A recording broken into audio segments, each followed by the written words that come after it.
uh, leaving my boyfriend, who is very close to being my fiance.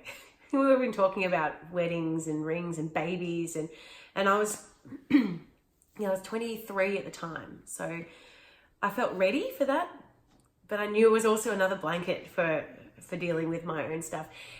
And it was one of the hardest things I've ever done in my life. I still to this day, and I've been through a lot of things, it was the hardest decision because I truly believed I loved him, but there was something missing. And the missing was my self-discovery. He wasn't going to allow me to do that. He had his own issues with himself, and it was just toxic. But it was my toxic. It was my world. It was everything I knew as a young adult. So it was really scary and absolutely life-shattering. And I went through all the motions of grief and all of that. And I actually ended up packing up my things and moving to Queensland. It was that devastating to me that I just did these huge life decisions that I wouldn't regret in any of them, but it did uproot my life. But in a good way, because I wouldn't be here now without doing that.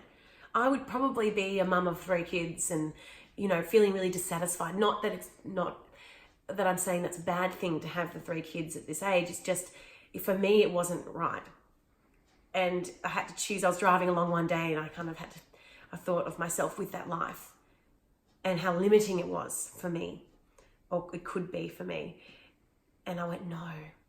And I remember really clearly, and I went home and I sat down with him and I said, I can't do it anymore.